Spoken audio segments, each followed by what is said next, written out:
이스라엘 자손의 수가 비록 바다의 모래 같을지라도 남은 자만 구원을 받으리라. 이스라엘 백성들은 누구나 하나님 앞에 부름을 받았습니다. 그들 모두를 구원하길 원했지만 성경은 남은 자만 구원받는다고 말씀합니다. 참 감람나무 가지였던 유대인들도 하나님을 반역하면 뿌리만 남기고 가차없이 잘라버리는 분임을 기록하고 있습니다. 또한 출애굽한 이스라엘 백성들 중에 하나님을 믿지 않은 대다수가 멸망을 당했습니다. 그들의 마음 자세와 태도는 어땠을까요? 순종하는 자세와 태도가 아니라 불순종하며 애굽을 그리워하는 등 세상을 버리지 못하고 감사하기보다는 늘 마음에 원망과 불평이 가득했습니다. 하나님을 대적하고 시험한 많은 자들이 구원받지 못했다고 성경은 기록합니다. 교회를 다니는 많은 분들이 나는 교회를 다니고 있으니 믿는 자다, 하나님을 믿고 있다 이렇게 생각하고 있지만 그렇지 못한 자들도 많다는 것입니다.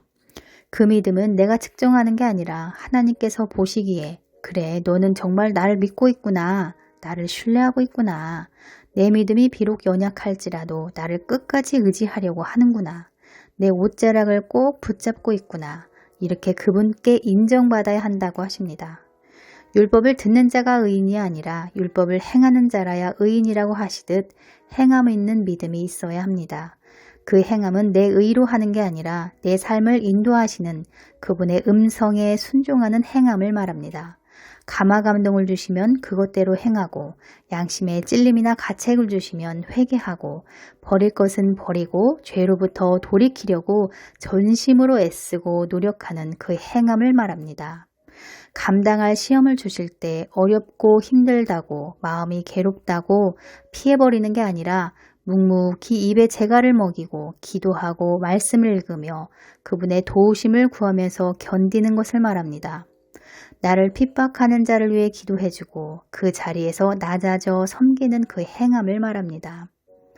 하나님께서 있으라고 한 그 자리, 놓인 그곳에서 섬기다 보면 내 안에서 나오는 쓴뿌리들이 있을 것입니다. 과거에 있었던 상처, 분노, 미움, 원망, 정죄 등 수많은 감정과 생각들이 나오게 되는데 회개는 그러한 것들을 하는 것입니다. 섬기고자 하는데 과거의 쓴뿌리들이 방해가 되기 때문에 섬기지 못하게 합니다. 남편이 혹은 직장 동료가 어떤 행동을 하니까 내 마음 안에서 올라오는 불순물들을 보면서 아버지, 제가 누구를 섬기는 과정 중에 어떤 사람이 어떤 말과 행동을 했는데 제 안에서 부정적인 생각과 감정들이 계속해서 올라옵니다. 그것을 자기 부인의 기도로 주님께 내어드리고 고쳐주십사 아뢰는 것입니다. 주님은 이런 마음을 받기를 원하십니다. 마음이 고침받아야 어떤 문제를 만나든 강하고 담대해지겠지요. 하나님의 자녀가 되어서 늘 두려워하고 벌벌 떨면서 숨기만 하는 그런 비겁한 사람이 되길 원하지 않습니다. 당당한 사람이 되길 원하십니다. 그래서 주님께서는 옛자가 가진 자세와 태도들, 마음가짐들, 불순물과 마귀적 성품들을 다루어 가시기 위해 삶의 문제들을 주시는 것입니다. 문제를 만날 때의 나의 반응을 한번 살펴보세요.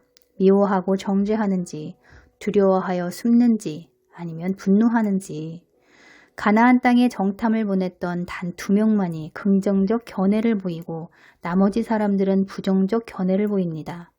부정적 반응을 보였던 사람들은 나와 함께 하시는 하나님을 의식하지 않고 믿지 않으니 보이는 상황과 환경만을 바라보며 악평했던 것입니다. 어떤 문제를 만나든 하나님이 나와 함께 하신다는 사실에 대하여 굳게 믿는다면 어떤 어려움이나 시험도 넉넉히 이길 수 있다는 것입니다.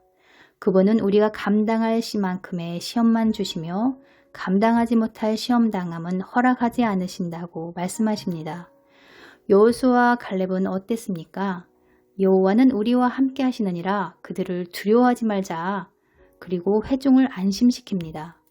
하나님께서 우리와 함께 하심을 믿었기 때문에 그분이 우리와 함께 하신다면 비록 상대가 강해 보일지라도 우리는 승산이 있을 거야 이렇게 생각했기 때문에 이러한 믿음의 언어들이 나왔던 것입니다.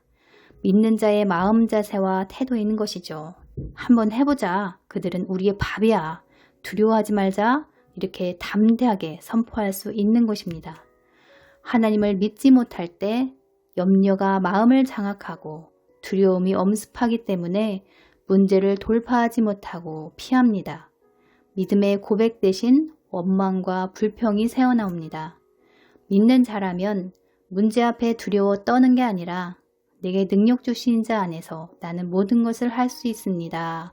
이렇게 말하고 고백하면서 행동할 줄 알아야 합니다. 문제를 직면하고 부딪히는 거죠. 계속해서 믿음의 고백들을 하는 것입니다. 믿음이 연약하고 부족해도 자신에게 믿음을 실어주는 말들을 해야 합니다. 그러나 이 모든 일에 우리를 사랑하시는 이로 말미암아 우리가 넉넉히 이기느니라. 만일 하나님이 우리를 위하시면 누가 우리를 대적하리요. 이런 말씀 고백들을 하게 되면 힘이 생기지 않습니까? 이렇게 말씀을 의지하는 것입니다.